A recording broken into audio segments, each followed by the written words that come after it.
Donc ici, il va falloir qu'on puisse récupérer ici les différents fruits qui se trouvent ici dans différentes catégories. Donc là, ici, on va inclure ici le système d'état. Donc juste après ici, import React, on va mettre ici une virgule et on va importer ici useState pour gérer ici les états. Donc ici, au niveau ici de la fonction, on va créer ici deux états pour les deux différentes catégories de fruits.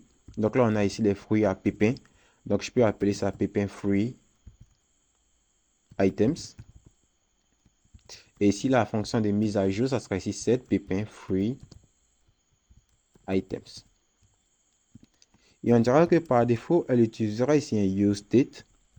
Et ici, par défaut, on dira que ça sera ici un tableau vide. On fera pareil ici pour la deuxième catégorie de fruits, qui est ici les fruits à noyau. Donc là, ça sera ici noyau fruit items. Donc on peut mettre ici noyau fruit item. La fonction de mise à jour, ça sera ici set noyau fruit items. Et ça sera ici égal à un useState.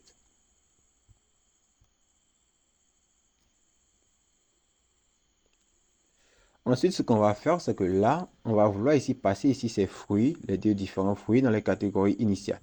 Donc là, on dira que le premier catégorie item, il attendra ici un paramètre qui sera ici items. Donc on dirait que ça sera ici un paramètre dynamique. Et là, ici, on va lui passer, d'abord ici, on lui passera ici les pépins fruits items. Et ici, le second catégorie items, on dira qu'il atteint une propriété items. Et ici, on lui passera ici les fruits à noyau, donc les noyaux fruits items. Donc, au niveau ici des catégories items, on dira que là, lui, il attend ici de recevoir ici une propriété qui provient ici du parent qui va s'appeler ici items. Et ici, pour le moment, ce qu'on peut faire, c'est que là, on peut mettre ici items.length. On peut essayer de retenir ici items.length pour récupérer ici le nombre total d'éléments qui se trouvent ici dans chaque catégorie. Là, on voit ici liste des fruits de la catégorie 0, liste des fruits de la catégorie 0. Donc, dans notre exercice, il nous a été dit qu'on aura ici tous les fruits qui devraient se trouver ici dans une catégorie initiale. Donc là, ici, pour récupérer ici tous ces fruits, ce qu'on va faire, c'est qu'on va aller dans l'arborescence principale de notre projet, hors du dossier SRC, dans cette arborescence principale. On va créer ici un nouveau fichier ici qu'on va appeler datas.js. Donc, .js simplement. Ensuite, vous allez aller au niveau du code source et vous allez prendre ici le code qui contient ici datas. Donc là, c'est du code qui a déjà été préparé, qui sont des données que j'ai déjà préparées pour les différents fruits. Donc là, vous allez aller au niveau de la branche fruit order. Vous allez prendre ici le fichier data.js. Vous allez copier ici tout son contenu et vous allez coller ici tout son contenu à l'intérieur. Donc là, il contient quoi?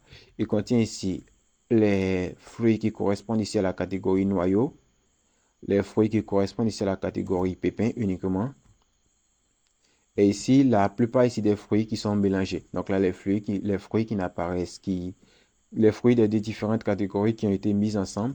Et ici, les fruits de la catégorie pépins uniquement et les fruits de la catégorie noyau uniquement. Donc, une fois que vous avez copié ça, vous avez mis ça dans le dossier datas, dans le fichier datas.jsx, on pourra ici poursuivre. Donc, au niveau ici de fruit page, on dira qu'initialement, le tableau ici, les fruits à pépins, ils seront égaux ici à fruit items. Et là, je regarde comment est-ce qu'on l'a appelé au niveau des datas.js. Ils seront égaux ici à fruits data.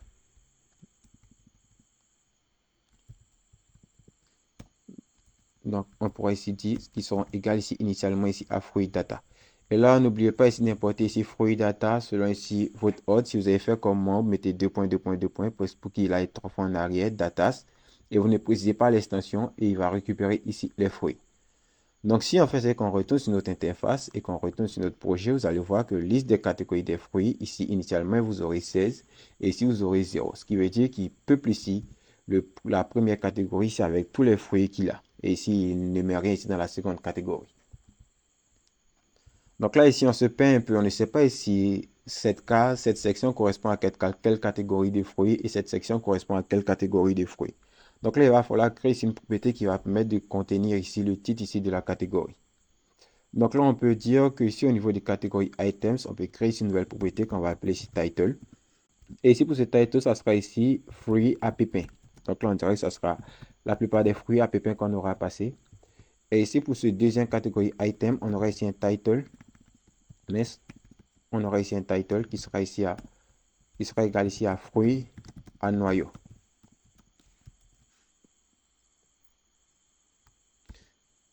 Ensuite, au niveau des catégories items, dans le fichier index.jsx, on dira que cette fois, on attend ici une nouvelle propriété qui s'appelle cette fois title.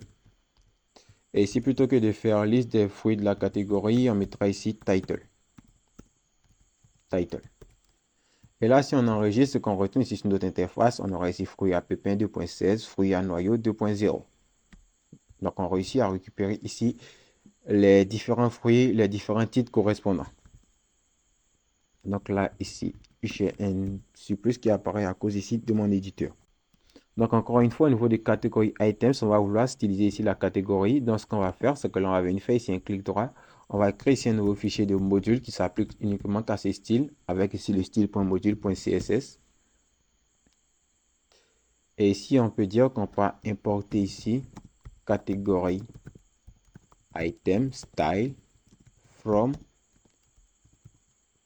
style.module.css. Et encore une fois, vous allez vous rendre encore sur la documentation ici du projet, puisque j'ai préparé ici tous les codes CSS. On va aller dans le dossier SRC encore une fois, dossier component, dossier catégorie items, et on va prendre style.module.css et on va copier ici tout ce style-là pour venir le mettre dans le style.module.css que vous aurez créé.